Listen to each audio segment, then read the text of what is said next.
बिरखे हेठ सब जंत इकट्ठे, एक तत्ते एक बोलन मीठे। बिरखे हेठ सब जंत इकट्ठे, एक तत्ते एक बोलन मीठे। असत उदोत भया उठ चलने,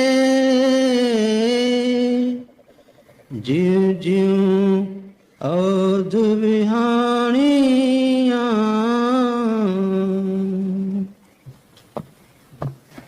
यह श्री गुरु अर्जन देव महाराज साहब की वाणी है। जैसे जैसे इस शब्द को हम आगे सुनेंगे तो पता लगेगा कि ये एक चेतावनी का शब्द है। एक इंसान जो किसी नदी के पुल के ऊपर खड़ा है, वह नीचे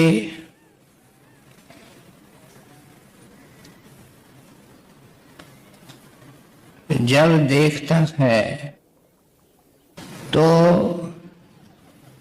नदी के तीक्ष्ण धार में कौन कौन बहते उसको नजर आते हैं, किस तेज रफ्तार से वे बहते हैं वह बखूबी जानता है। और उसको दया और तरस भी आता है कि देखो ये बच सकते हैं, लेकिन इनको नशा है और इनको होश नहीं है। इंसान जब पैदा होता है मरते दम तक चाहता है कि हमेशा किसी न किसी चीज को पकड़ना चाहता है, अपनाना चाहता है। संत उस ऊंची लेवल पर पुल पर खड़े होकर के पूछते हैं कि ऐ इंसान, तुम कभी हवा को मुट्ठी के अंदर पकड़ सकते हो क्या? तुम्हारी यही कोशिश है। न कभी ये पकड़ी जाती है न किसी के पकड़ में आती है। और तुम तो वर्तमान जिंदगी जो निकल चुकी है उससे ही सबक नहीं सीखते हो। तुमको ये तो बिल्कुल पता नहीं है कि तुम कहां से आए हो, कब निकले हो, किस तरफ जा रहे हो। जो वर्तमान जिंदगी के अंदर तुमने दुष्कर्म किए, इस हवा को पकड़ने की कोशिश करी और इस वक्त भी पता नहीं क्या क्या करने को सोच रहे हो, वह सब क्यों? क्योंकि तुम्हारी निगाह नतीजे पर नहीं है। इस सब का नतीजा क्या निकलने वाला है इससे तू बेखबर है। इसलिए संतों के वाणी के अंदर चेतावनी के शब्द हैं। सारी जिंदगी संत महात्मा चिताते रहे, जिन्होंने उनकी आवाज को सुना और धारण किया, उनको शरण दी और पार भी कर दिया। और हमारे गाइडेंस के लिए ये कल्याणकारी वाणी छोड़ के गए। हम जानते हैं कि इंसान की दौड़ विशेषकर भौतिक सुखों की तरफ है। पिछले 50-60 साल के अंदर साइंस ने तो बेहद विकास किया है। हमारे मकान पहले से अच्छे हो गए हैं, बिस्तर अच्छे हो गए हैं, वस्त्र अच्छे हो गए हैं। हमारे बीमारियों के लिए नई नई दवाओं के आविष्कार हो रहे हैं। रहन सहन के स्तर को ऊंचे करने की भरपूर कोशिश की जा रही है। लेकिन जिन खास देशों के अंदर इसका विकास हो रहा है, वहां से जो आंकड़े और फिगर्स आती हैं वे बताती हैं कि तन के रोग अगर कुछ कम हो रहे हैं तो मन के रोग बढ़ रहे हैं। मन के रोग बढ़ने का अर्थ क्या है कि चिंता, परेशानी, फ्रस्ट्रेशन, कलेश, ये सब बढ़ रहे हैं। कहते हैं कि जो पहले सुख हमारे को सिंप्लिसिटी के अंदर था, सादगी और सरलता के अंदर था, वास्तव में वो भी थोड़ा बहुत हमारे हाथ से निकल गया है।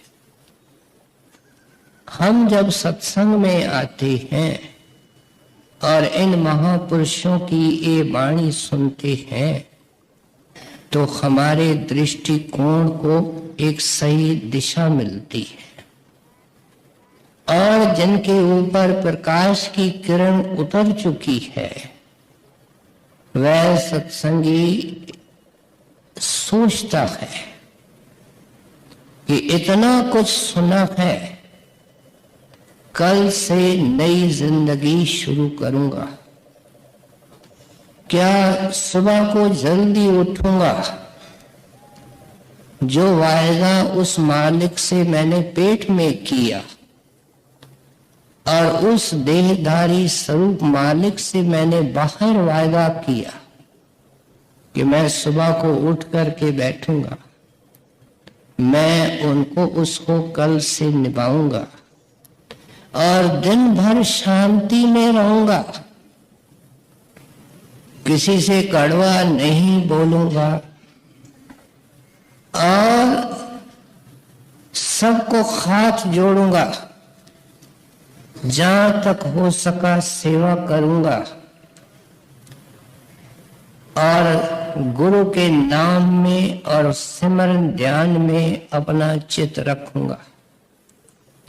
लेकिन जब रात को आकर के सोता है, अपने उस दिन की ये पड़ताल करता है तो देखता है कि जो कुछ सोचा था, जो कुछ प्लान किया था, उसके ऊपर पानी फिर गया है। शांति तो कहां, अनेक चिंताओं के सूल और कांटे लेकर के सराहने पर सिर रखता है। कहती है क्यों? इसका जवाब तुलसी साहब अपने वाणी के अंदर देते हैं। कहते हैं तुलसी इस संसार में भांत भांत के लोग सबसे हिलमिल चालिए, नदी नाव संजोग। कहते हैं तू जब रात को लौटता है और पड़ताल करता है तो अंदर से मन बोलता है कि क्या करूं, मैं तो सेठ से प्रेम से बात करता हूं, वो हमेश जोश में होता है। ग्राहक अजीब अजीब आते हैं, अगर वो दुकान में है, फैक्ट्री के अंदर साथियों के मिजाज अलग अलग हैं। जिस क्षेत्र के अंदर ये काम करता है, बहू कहती है कि सास तीखी है, सास कहती है बहू में अकल नहीं है। कहते हैं घर में आता हूं, पिताजी से बड़े निम्रता से बोलता हूं, जब भी जवाब मिलता है शोखी से बोलते हैं, भाई से प्यार करता हूं, मुझे ठुकराते हैं, बताइए मेरी कोशिश क्या चल सकती है? इसका जवाब देते हुए ये तुलसीदास ने फरमाया, और क्या फरमाया? तुलसी इस संसार में भांत भांत के लोग, जो तू कहता है उसको मैं मानता हूं। तुम्हारे तबीयत के अनुसार दुनिया नहीं चलेगी, दुनिया किसी विशेष कानून के अनुसार चल रही है। हम बड़े अजीब अकल के मालिक हैं कि एक अजीब कानून है, आकाश में कितने बादल आएंगे, कितनी उनकी परतें होंगी, कितना पानी पड़ेगा, कहां वो बादल आगे बढ़ेंगे, इसके पीछे कानून है। हवा का झोंका किस तरफ से आता है, किस पेड़ को हिलाता है, उस झोंके से कितने पत्ते नीचे गिरते हैं। प्यारे, इसके पीछे कानून है। कुछ भी यहाँ एक्सीडेंटल नहीं है, अचानक नहीं होता है। इसलिए ये जो तुम्हारा खास करके सर्किल है, विशेष यूनिट तो कुटुंब होता है, जिसके अंदर इसका गहरा लेन देन होता है।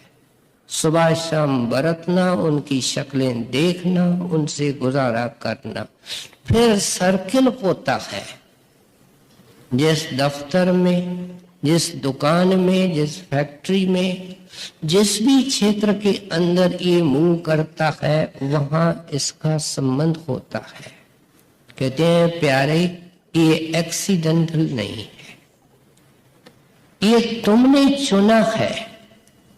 अगर एक दर्शक किसी फिल्म को देखने जाता है और उसके साथ डायरेक्टर भी चला जाता है उसी थिएटर में, तो डायरेक्टर के लिए कोई चीज नहीं है, लेकिन दर्शक के लिए सब कुछ नया है। कहते हैं ये जो फिल्म तुम्हारी जिंदगी की अनफोल्ड हो रही है, ये तुमने बनाई है, लेकिन उसके ऊपर अज्ञान का ढक्कन और पर्दा है। इसलिए तुमको लगता है कि बीवी अच्छी तरह नहीं चलती। एक बेटा सेवा करता है तो दूसरा तोड़ तोड़ करके खाता है। पैसा पास नहीं, एक लड़की के बाद दूसरी लड़की आ गई। मालिक के दरगाह में इंसाफ नहीं। कहते हैं मूर्ख है। ये सब कुछ तुम्हारा किया हुआ है जो अनफोल्ड हो रहा है। गुरु साहब यहाँ एक सुंदर मिसाल से आरंभ करते हैं। बिरखे हेठ सब जंत इकट्ठे, एक तत्ते एक बोलन मिठे। आप इस दुनिया को एक विशाल पेड़ से तशबीह देते हैं। हमने देखा है बड़े विशाल पेड़ होते हैं और उनके ऊपर पंछी शाम को कई दिशाओं से उड़ करके आते हैं। और किस लिए आते हैं? कि रात को वहां विश्राम किया जाए। कोई अकेला आता है, कोई दोस्तों के साथ आता है, कोई कुटुंबियों के साथ आता है, आकर के वहां बैठते हैं। कोई प्रेम से बोलता है, कोई किसी को सुखी करता है, कोई किसी से लड़ता भिड़ता है। कहते हैं एक तत्ता बोलता है, एक मीठा बोलता है। लेकिन जब दूसरी कड़ी के अंदर कहते हैं जब सुबह को सूर्य उदय होता है तो क्या देखते हैं कि पंछी इंतजार में होते हैं उड़ने के और अपनी चॉइस के अनुसार उड़ करके अकेले या झुंडों में उड़ करके चले जाते। लेकिन जब उस पेड़ को छोड़ते हैं तो उनको कोई अफसोस नहीं होता है। कहते यहां फर्क आ जाता है कि ये संसार एक विशाल पेड़ है, उनकी अनेक अनेक शाखाएं और टहनियां हैं। तेरा कुटुंब भी उस एक टहनी का हिस्सा है, लेकिन अफसोस तो ये है कि पंछी तो उड़ करके चला गया, तू डेरा डाल करके बैठा है और तुम पेड़ को छोड़ना ही नहीं चाहता है और शिकायत करता रहता है कि ये तत्ता बोलता है, क्या कड़वा बोलता है, गरम बोलता है, ये अच्छा है, ये मीठा है। तुलसी साहब ने जो मिसाल दी उसके दूसरे हिस्से में क्या है? नदी नाव संजोग। कहते हैं तुम्हारे सामने किश्ती के अंदर मलाह होता है, मलाह यात्रियों को लेकर के उस किनारे जाता है, उस किनारे से इस किनारे आता है। न किश्ती का न मलाह का, दोनों का किनारे से कोई संबंध नहीं, यात्रियों से कोई संबंध नहीं। वो उसकी लाइफ का एक रूटीन का हिस्सा है। कहते हैं तेरे को सारी चिंताएं, दुख और कलेश इसलिए पकड़ते हैं कि तुम अपने आप को केवल ये समझते हो जो तुमको आईने में नजर आता है, और जबकि तू ये शरीर प्लस बहुत कुछ है, जो बहुत कुछ तू है उसका तेरे को पता नहीं है, और उसका पता देने के लिए ये संत आते हैं कि मन को तू महसूस करता है, लेकिन इसके अंदर जो सार वस्तु आत्मा है, जो हर जन्म में नया नया चोला पहनती है, पंछियों का, पंखियों का, पशुओं का, कभी कभी इंसान का, इसलिए इसको दुर्लभ मौका कहा गया। कहते हैं इस इतिहास से तू बेखबर है, हम इसको जान करके प्यारे तेरे को समझाते हैं कि कोई पत्नी नहीं, कोई पति नहीं, कोई बेटा नहीं, कोई बेटी नहीं। इसका मतलब इनको इस तरीके से नहीं समझना, लेकिन मन से डिटैच रहना। देखो घर के अंदर माता होती है और आया भी होती है, लेकिन बच्चा बीमार हो जाता है, आया हर किस्म की सेवा करती है, लेकिन माता की तरह अटैच नहीं होती है। दुकान में नौकर और सेठ रहते हैं, नौकर का लाभ और हानि से कोई वास्ता ही नहीं होता है, उसका सारा बोझ सेठ ने उठाया हुआ है। सो इसलिए कहते हैं कि तुम जब तक अपने आप को इस तरीके से नहीं बनाओगे, ये दृष्टिकोण बनाना है सत्संग में आकर के कि यहाँ कोई लेन देन वाला हिसाब है और कुछ नहीं है। हजूर महाराज जी इसके नुक्ते पर कई वार्ताएं सुनाया करते थे कि तुम कितने बड़ी गलती और भुलेखे के अंदर हो कि इनको अपना अपना कहते हो।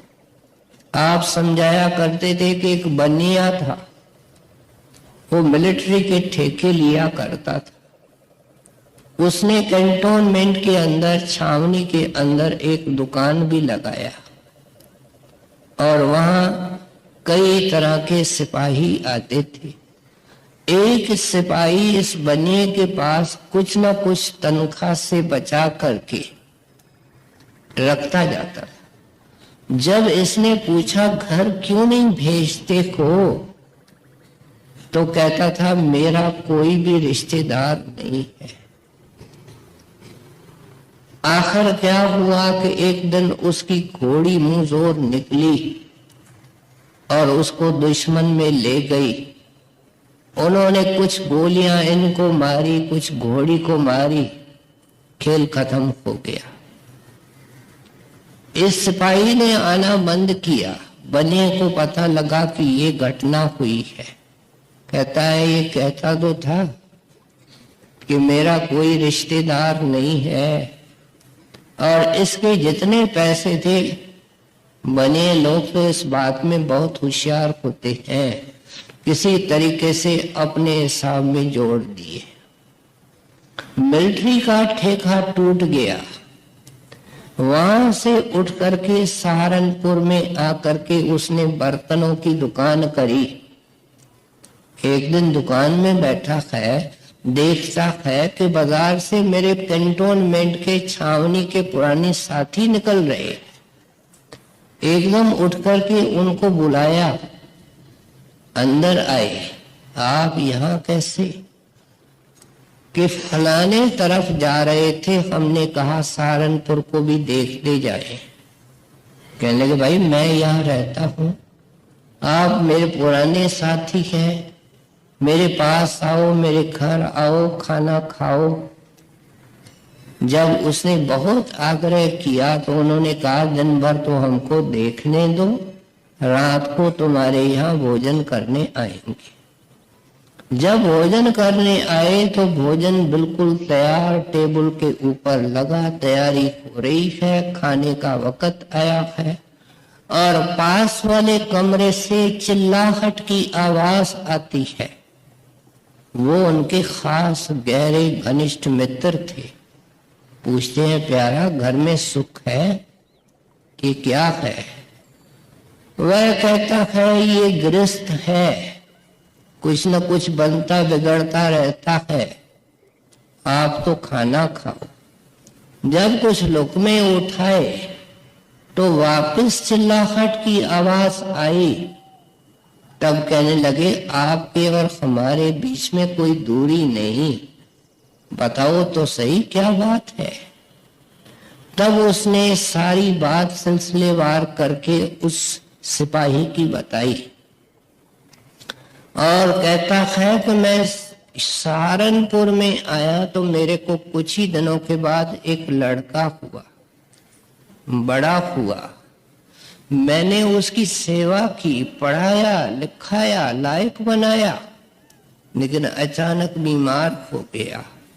सब तरह के इलाज करवा लिए, आखिर डॉक्टरों ने और हकीमों ने जवाब दे दिया, मरता क्या नहीं करता। मैंने किसी टोने और पंडित का, टोने वाले किसी पंडित का सहारा लिया। उसने कहा ये जंतर पिलाओ, लड़का ठीक हो जाएगा। मैं जंतर ले आया, उसको पिलाया। फिर जब वो पंडित आया तब मैंने लड़के से पूछा, ये पंडित जी पूछते हैं तबीयत कैसी है? तो लड़का पहली बार जो मुरझाया हुआ था वह मुस्कुरा के कहता है ठीक है। उस वक्त खुशी में बाप में क्या किया कि जेब के अंदर, उस जमाने के अंदर 5 पैसे देते थे, जो कुछ जेब में था निकाल के उसके हवाले कर दिया। वो चला गया। कहते हैं बोलो तबीयत कैसी है?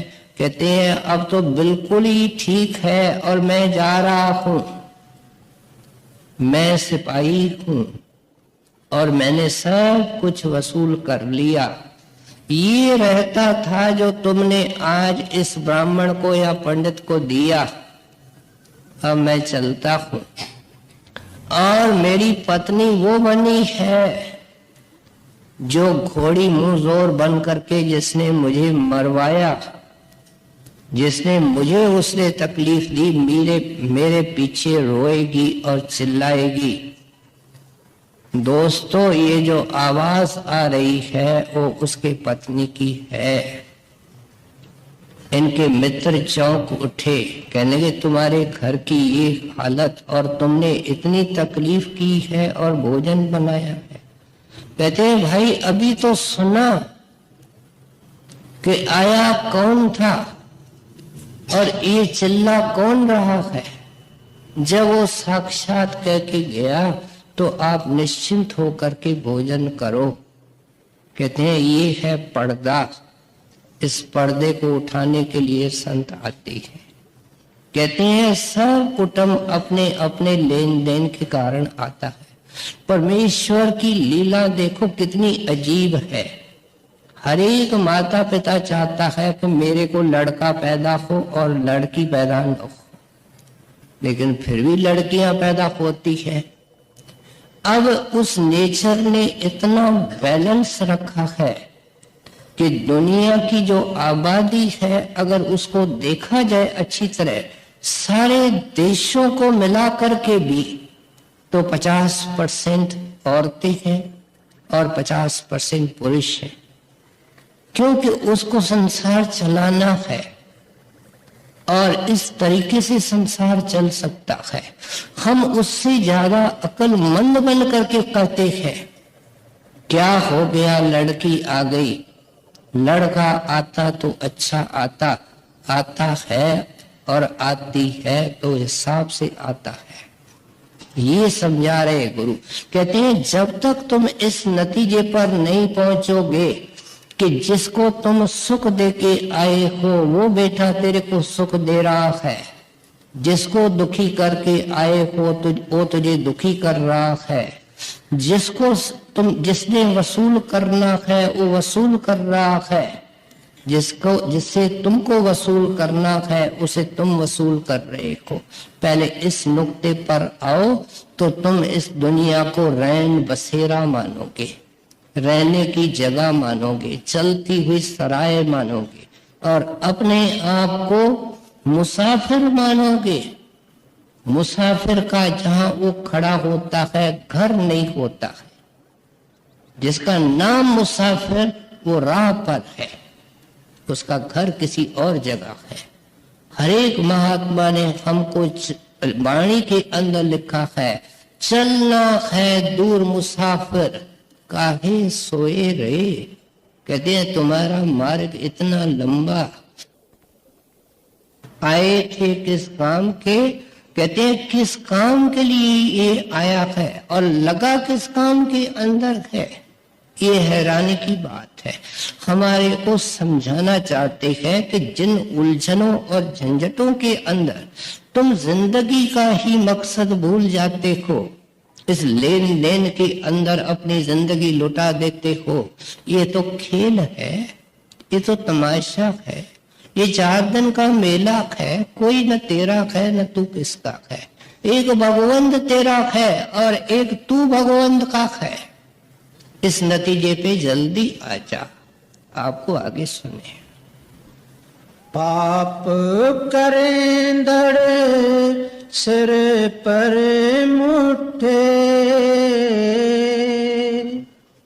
अजराइल फड़े फड़े पुट्ठे, दोजक पाए सिरजन हारे, लेखा मांगे वह बनिया। अब समझाते हैं कि यहाँ तो इंसान अंधाधुंध कर्म करता है और सोचता नहीं है कि जिसने हिसाब लेना है वो ऐन मेरे अंदर बैठा है। वर्षों के सत्संग के बाद, वर्षों की दया के बाद फिर भी इस नतीजे पर नहीं पहुंचता है कि हमारे अंदर देखने वाला बैठा है। दुनिया अंधेरे में है, उनका दोष भी क्या है, लेकिन जिनको प्रकाश की किरण मिली है वो अंधेरे में रहे तो संतों को अफसोस होता है। कहते हैं आम इंसान संतों की पुकार सुनता नहीं, उनके उपदेश की अनदेखी अनसुनी करता है और नतीजा कितना भयंकर निकलता है कि आखिर दीपक बुझने लगता है।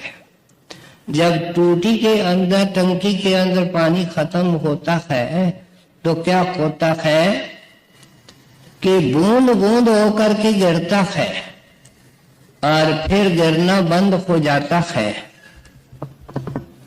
इसलिए आप समझाते हैं कि जब इसके अंतिम श्वास निकलते हैं तो इसको हिचकी चलती है और फिर बत्ती बुझ जाती है, टंकी खाली हो जाती है।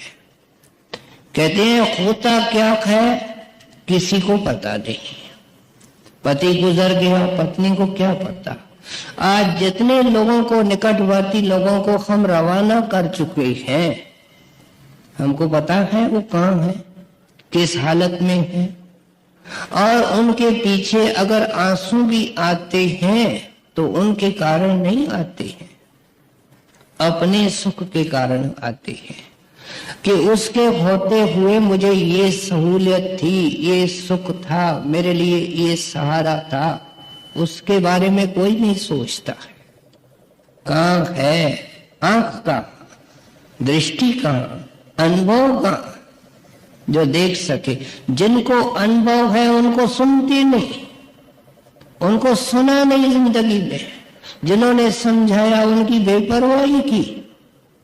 कहते हैं अंत वेले मौत का फरिश्ता आता है, किस तरीके से इसको निकालता है शास्त्र कहते हैं बयान करते हुए रोंगटे खड़े हो जाते हैं। आप देखो बहन को सिलाई करते, एक सुई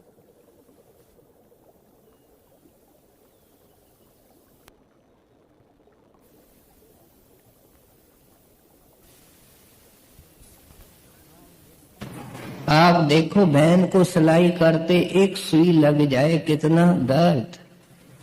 भाई को काम करते हुए पैर में कांटा लगे कितना दर्द। दर्द किसको? सूरत के ओ धारा को जो उंगली में है, जो अंगूठे में है। कहते हैं एक सूरत की धारा को अगर कांटा लगता है तो इतना दर्द होता है, जब यहाँ खड़े होकर के पांव के अंदर से डॉक्टर खुद कहते हैं शरीर की हजारों हजारों नाड़ियां हैं, एक एक से चेतनता के धाराओं को हटाता है। क्या इसके साथ बीतता है, इसकी ज़बान सील की जाती है। अगर ये बताने लगे कि मेरे से ये बीतता है, सब दुकान छोड़ देंगे, सब कारखाने छोड़ देंगे, केवल मालिक के भक्ति में लगेंगे। ये काल और दयाल का नियम नहीं है, वो उसकी ज़बान को सील कर देता है। किसी का टट्टी निकल जाती है, किसी का पेशाब निकल जाता है, कोई चीखता है, कोई चिल्लाता है। हमारा एक प्रेमी डॉक्टर था जिसने बड़े महाराज के अंतिम दिनों में 3 महीने रह करके उनकी सेवा करी। डॉक्टर स्मिथ स्विट्जरलैंड से आया था, माना हुआ डॉक्टर था। उन्होंने महाराज जी को एक जिज्ञासावश चिट्ठी लिखी कि मुझे किसी घर में ले गए बीमार को देखने के लिए। मैंने देखा कि वो जोर जोर से, बहुत जोर जोर से चिल्ला रहा है कि जैसे उसको कोई सता रहा है। मैं तो देख करके हैरान हो गया, लेकिन डॉक्टर के नाते मैंने उसकी पल्स देखी, उसकी नाड़ी देखी। डॉक्टर अभ्यासी था, सिमरन इसका पक्का था। और नतीजा क्या हुआ कि उसकी हाय हाय बंद हो गई। बड़ा समझदार था, कहीं मैंने गलत काम तो नहीं किया, क्योंकि इस सिमरन का इनडायरेक्ट फायदा उसको हो गया। इसने महाराज जी को चिट्ठी लिखी कि महाराज ऐसी ऐसी बात हुई, बताओ मेरे ऊपर तो कोई बोझ नहीं आया। महाराज जी ने कहा नहीं, ये भी एक गुरु के तरफ से उसको गिफ्ट थी, आपका नुकसान क्यों होगा? आपने उसके पल्स को पकड़ के थोड़ी सिमरन किया, आप तो रूटीन के अंदर सिमरन करते हैं। संत जो कहते हैं उठते बैठते चलते फिरते सिमरन करो, क्या वो सुखी नहीं होगा जब औरों को इस तरीके से सुख दे सकता है? हमारे समझ में आता तक नहीं है, हम समझने से इनकार करते हैं जो संत समझाते हैं। तो इसलिए कहते हैं बहुत इसका बुरा हाल होता है, इसको शरीर से अलग किया जाता है। बहुत दुश्वार घाटियों से इसको, अंधेरी राहों से इसको ले जाते हैं। ठोकरें मारते हैं, भूखा होता है, प्यासा होता है, कहते हैं तुमने ये शुभ कर्म किए हैं, इनका फल दो, तब तुमको पानी देंगे। गुरु साहब ने वाणी के अंदर लिखा, जिस पेंडे लूटी पनहारी, कहते हैं उस रास्ते में पनहारी ने जो समझा था कि मैंने दुनिया के अंदर इतना पुण्य किया है, दान किया है, शुभ कर्म किया है, वो तो पुलिस वाले रास्ते में लूट गए, पनहारी खाली रह गई, कुछ भी उसके पल्ले नहीं रखा। और उस बानिए के आगे खड़ा किया। यहाँ गुरु साहब कहते हैं लेखा मंगे बानिया। वो कौन है? धर्म राय। धर्म राय रियायत नहीं जानता, वो पूरा तोलता है। और क्या करता है कि जो प्राणी जाता है, विशेषकर जो मनुष्य जाता है, उसके आगे उसके जिंदगी की एक वीडियो फिल्म बड़े जोर से घुमा देता है। वो खुद देख लेता है कि मेरी सारी जिंदगी इसमें अंकित है, और हैरान रह जाता है कि जो कुछ मैंने किया है वो तो इसके अंदर है, लेकिन जो मैंने छिपा के रखा है वो भी इसमें है, मेरे विचार भी इसके अंदर दर्ज हैं। और वो बानिया बोलता है, भाई बोल, अगर इसमें कोई गलती है तो बोल। इसको सिर झुकाया जाता है। कहते हैं ये इसको फिर दोज़ख की सजा दी जाती है। इस दोज़ख के बारे में कभी कभी हम सत्संग में सुनते हैं तो हैरानी हो जाती है। हमारे डेरे के अंदर लाइब्रेरी है, बड़ी ऊंची मीनार थी, अब हजूर महाराज उसका रूप बदल रहे हैं। वो लाला मंगत राम की कोठी कहलाती है। लाला मंगत राम पुलिस का इंस्पेक्टर रिटायर्ड था, और रिटायरमेंट के बाद कुछ साल बड़े महाराज जी का सेक्रेटरी भी था। भजन भी खूब करता था, ऊपर रहता था। एक दिन भजन में बैठा है, चीख के ऊपर चीख निकल रही है। लड़की जानती थी कि अच्छा भजन करने वाला है, दरवाजा अंदर से बंद है। वो जोर जोर से दरवाजे को ठोकती है, लाला जी दरवाजा खोलो, क्या बात है। लाला जी चीख के ऊपर चीख लगाए जाते हैं। महाराज जी डेरा छोटा था, लाला जी इतने महाराज जी के नजदीक थे। सुबह का 4-5 बजे का वक्त था। लड़की महाराज जी के पास चली गई। महाराज जी आए, माए ने कहा लाला जी, चीखें बंद हो गई। धीरे धीरे दरवाजा खोला, राधा स्वामी की। माए ने कहा क्या बात है? कहते हैं हजूर मेरे मन में ये ख्याल रहता था सूक्ष्म कि ये कभी नरक देखे तो जाए कैसे होते हैं। आज जब मैं भजन बैठा तो मैं उस तरफ चला गया। मेरे को कुछ नहीं कह रहे थे, मैं तो केवल खड़ा देख रहा था कि किस तरह गर्म तयों के अंदर लोगों को डाल रहे हैं। जैसे सरसों डाली जाती है, पूरे इंसान डाल करके कचूम्बर किए जाते हैं, तेल निकाला जाता है, आजों से चीरे जा रहे हैं, सांपों की मालाएं डाल रहे हैं, और गंदी गंदी जगहों में डुबकियां दिला रहे हैं। मैं तो देख देख करके चीख रहा था कि क्या हो रहा है। तो महाराज जी ने मुस्कुरा के कहा, बाकी जो बचा है किसी और वक्त देख लेना।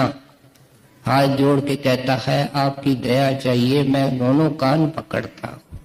कहते हैं महात्मा कोई डराने के लिए नहीं कहते हैं। दुनियादारों को तो काल ने इतना तबाह किया हुआ है, जो कहते हैं कि ये महापुरुषों ने, संतों ने केवल डराने और धमकाने के लिए बातें बनाई है, अपने सेवक बनाने के लिए बनाई है। इतना काल ने उनको भरमा करके रखा है। कहते हैं देखो, एक तरफ तुम्हारी गफलत, दूसरी तरफ तुम्हारा उसका नतीजा। इस इतिहास को तुम बार बार देखते आए हो, क्या वापस इसको इनवाइट करना चाहते हो? जब बख्शे गए हो ऐ इंसान, तो फिर उस तरीके से काम करो जो बख्शने वाले ने कहा है। आगे जिक्र होता है, संग न कोई भैया बेबा, माल जो बन धन छोड़े वजह सा, करण करीम न जा तो करता, दिल पीड़े जू घाणियां, खुश खुश लेंदा वस्तु पराई, वेखे सुने तेरे नाल खुदाई। ये पंजाबी है, नाल का मतलब साथ है। यानी खुदा वो तेरे साथ है, तू अंधा है। अगर तू अंधा है तो उसका तो दोष नहीं है, वो तो देखता है। और तेरी हालत क्या देखता है? खुश खुश लेंदा वस्त पराई। कहते हैं ये पराया पैसा लेकर के, पराई चीज लेकर के बहुत खुश होता है, और क्या करता है कि शहर के अंदर अपना सर्किल बढ़ाता जाता है। बार बार इंसान को संत समझाते आए हैं, अकेला हो, ये शरीर भी तेरा नहीं है, कितना मूर्ख ये हो रहा है। रोज इसकी डाक में पता नहीं क्या क्या खुलता है, इसके डायरी के अंदर नहीं पता नहीं क्या क्या एड्रेसें हैं, शादी का कार्ड है, महंगाई का जमाना है, खाने पकाने की तकलीफ से बच जाएंगे। कहते हैं देखो कितना मूर्ख निकला। ये देह जो मिली है, संतों की वाणी ध्यान से पढ़ने से पता लगता है कि ये सेवा करने के लिए मिली है, सेवा लेने के लिए नहीं मिली है।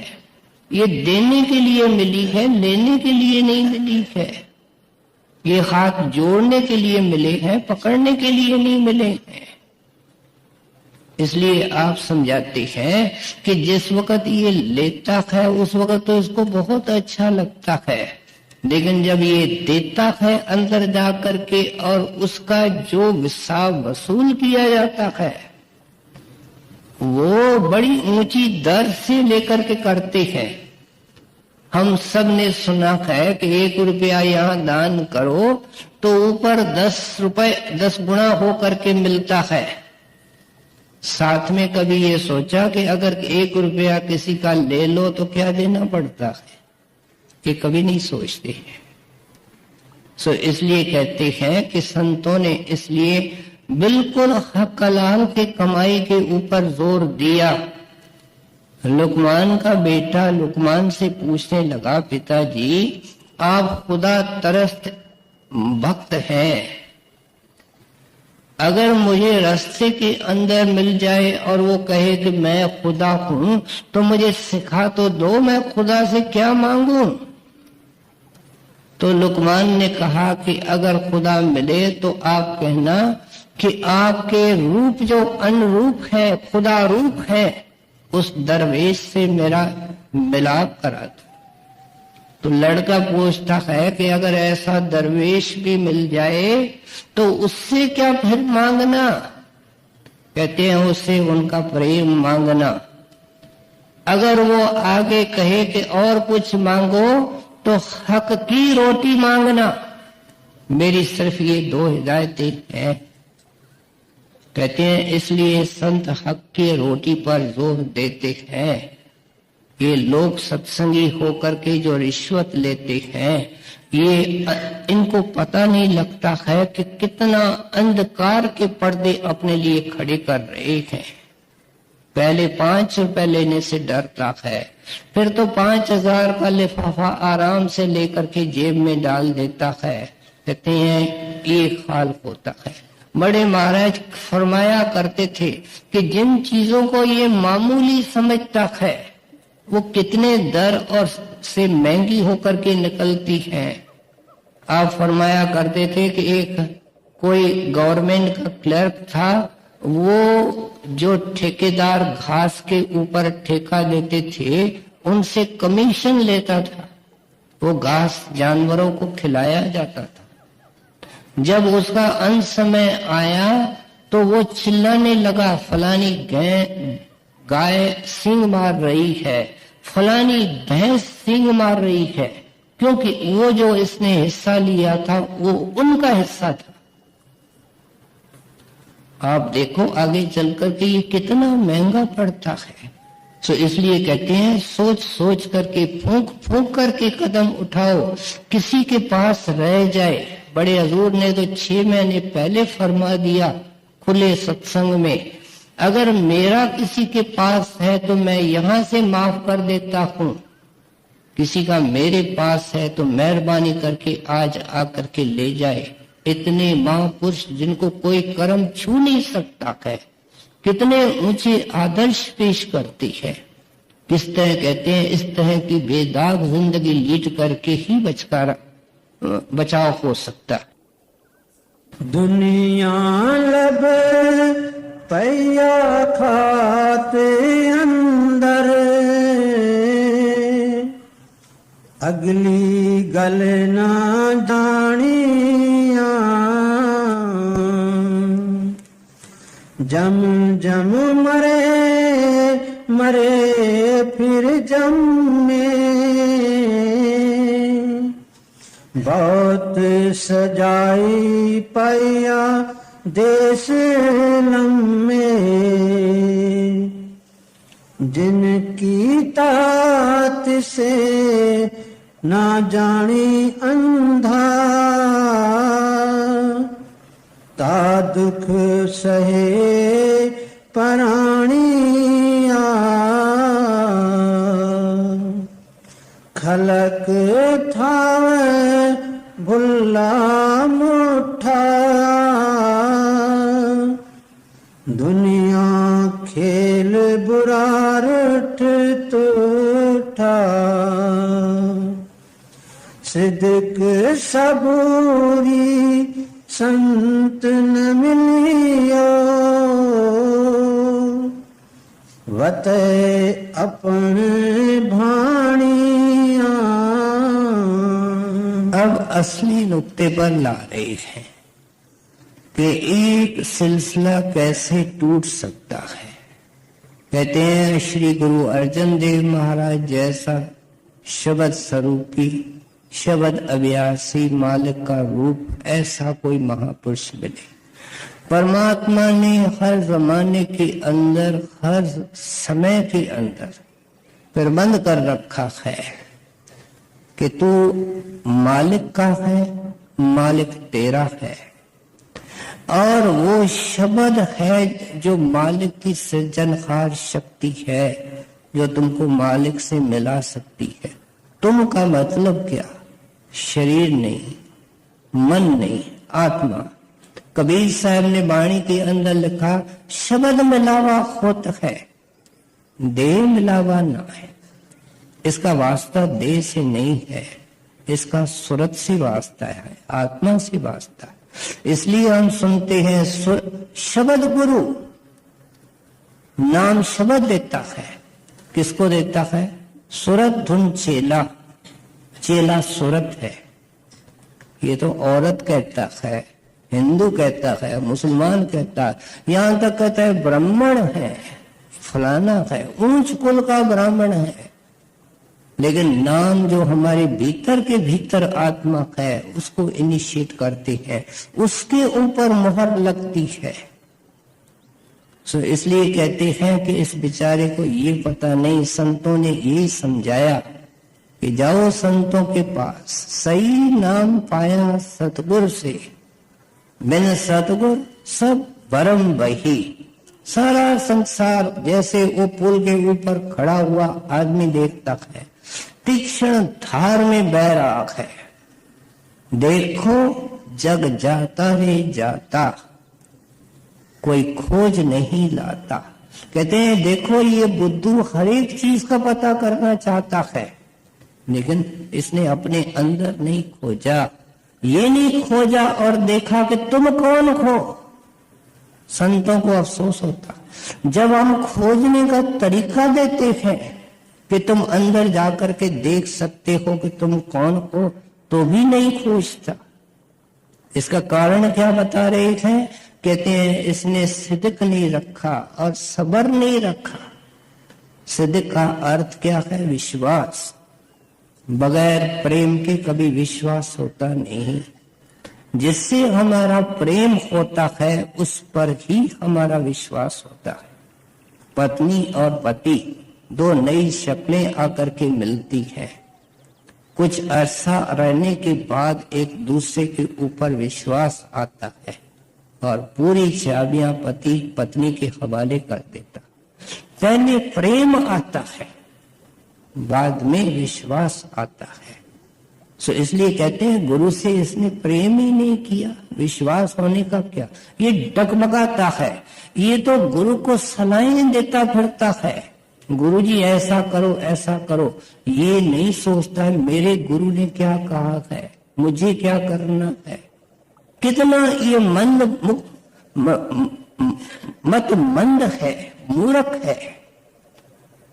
गुरु साहब खोल खोल करके समझाते हैं। कहते हैं प्रेम क्या कहता है कि बेअख्तियार उसके बारे में ये सोचता है। दुनिया की प्रीत होवे, तो माता की प्रीत और लड़के की प्रीत तो दुनिया, लड़की की प्रीत तो दुनिया में मशहूर।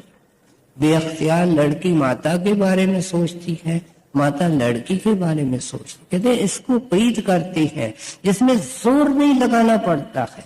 हम सिमरन करते हैं भूल जाते हैं, क्योंकि हमारा चक्कर उल्टा चला है और जुगों से चला है।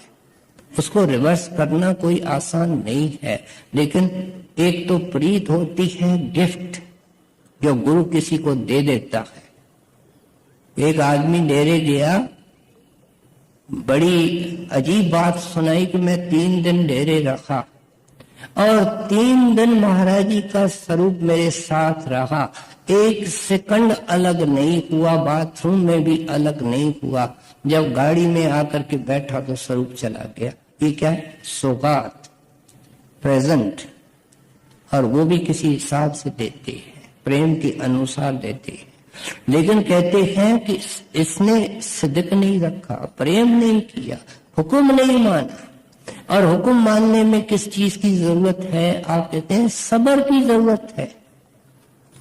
दुनिया के अंदर एक मिसाल दी जाती है, जब सब्र का जिक्र होता है तो उसके साथ चींटी का जिक्र होता है कि देखो एक चींटी कितनी नन्ही और छोटी है, दीवार पर चढ़ती है, कितने बार गिरती है, अच्छी तरह कभी हमने देखा तक नहीं। 100 बार गिरेगी लेकिन फिर 101 बार चढ़ेगी। कहते हैं ये जो शरीर को खाली करना है, ये संतों ने चींटी चाल बताया है, बड़ा मुश्किल काम बताया है। इसके अंदर सब्र चाहिए। सत्संग में एक आसन में नहीं बैठ सकता, चित्त को एकाग्र नहीं कर सकता।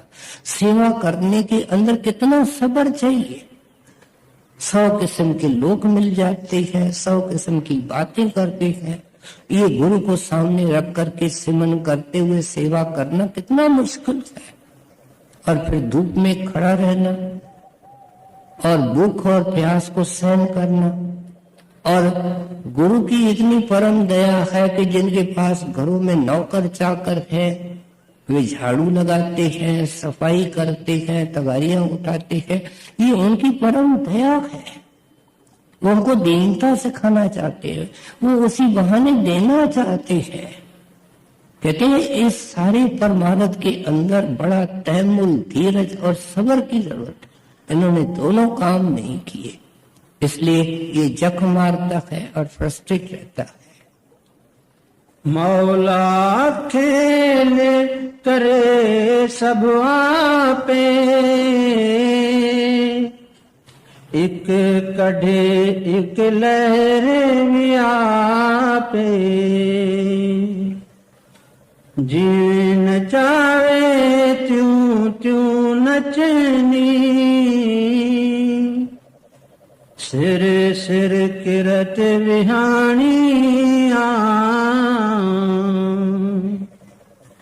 मिहर करे ता खसम धियाई, संता संगत नरक न पाई, अमृत नाम दान नानक को,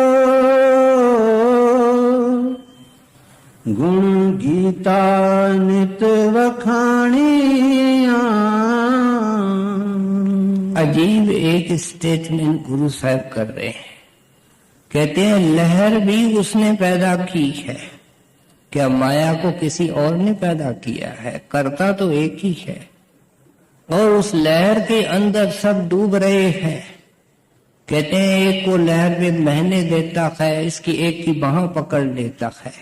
मौला खेल करे सब अपना। कहते हैं ये सब उसकी मौज है, इसको हम नहीं समझ सकते। एक विदेशी ने महाराज जी से सवाल किया, करण करावन आपे आप, मानुष के कुछ नाई खात। तो फिर हजूर हमारे हिस्से के अंदर क्या आता है? महाराज ने उनको तरीके से समझाया कि देखो ये सही है क्योंकि संतों की वाणी है, लेकिन किस लेवल पर और लिखी है और इसका अर्थ क्या है। कहने लगे कि आप देखो, आपको जो भूख दी है वो मालिक ने दी है, और उस भूख के मिटाने का प्रबंध भी मालिक ने किया है। बीज उसने पैदा किए हैं, वर्षा वो बेचता है, लेकिन तेरे को भोजन कमाना पड़ता है, मेहनत करनी पड़ती है, भोजन पकाना पड़ता है, और हाथ से पकड़ करके मुंह में डालना पड़ता है। ये उसका काम नहीं है। तुम उनकी वाणी को अच्छी तरह नहीं समझते हो। वे अपना काम कर रहे हैं जो कारण कारण है, लेकिन करने वाला खुद कुछ अपना हिस्सा नहीं कर रहा। हम जानते हैं जब वर्षा की मौसम आने वाली होती है, पहले ही किसान तैयार हो जाता है, जमीन को साफ सुथरा कर देता है, बैलों के से हल चला देता है, जमीन को तैयार कर देता है, बीज खरीद करके ले रखता है, और वर्षा के लिए इंतजार करता है, प्रार्थना करता है, क्योंकि वो उसके हिस्से में नहीं है, लेकिन किसान के हिस्से में तो कुछ है। कहते हैं तेरे को कुछ भी नहीं करना है। क्या तू 2, 3, 4 घंटे भजन करके तू इतनी बड़ी दीवार जो यहां से शुरू होकर के त्रिकुटी तक जाती है, कर्मों की दीवार तेरी, क्या हिमालय उसके सामने खड़ा होगा? उसके मुकाबले में तो हिमालय ऐसा है जैसे एक छोटा टीला है। इतनी तो लंबी दीवार है जो तेरे को परमेश्वर से अलग कर रही। तू अपनी करनी से इसको फोड़ सकता है और चढ़ सकता है। कहते वो करेंगे, लेकिन तेरे हिस्से में क्या आया? जिस वक्त तू उनके चरणों में गया, उसने समझा दिया। ये तो हुक्म मानने से सब चीज मिलती है। एक बेटा हुक्म मानता है, जाते वक्त पिता उसको बताए बगैर क्या पता नहीं वसीयत में दे जाता है। सो इसलिए कहते हैं ये मौला तो खेल करता है, लेकिन तू जो एक तकदीर वाला इंसान है, ये जो कहता है किसी वक्त होगा, संत इसको नहीं मानते। ये जो कहता है अगले जन्म में होगा, संत इसको नहीं मानते। महाराज अनेक चिट्ठियों के उत्तर देते हुए लिखते हैं कि नामदान, इनिशिएशन, दीक्षा ये मिलती है। इसका मतलब ये है कि अपना हिसाब किताब इस जन्म में अता करके पूरा करके भी जा सकता है। ये जो अर्थ लगाए वो इसका अपना है।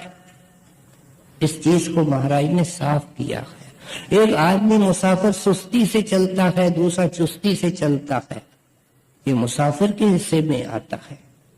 उन्होंने मंजिल बता दी है, मार्ग बता दिया है, चलने का तरीका बता दिया, करना इसमें है। गुरु साहब ने सारी तस्वीर खींच दी। हमारे दुखों का मूल कारण क्या है, कैसे हल हो सकता है।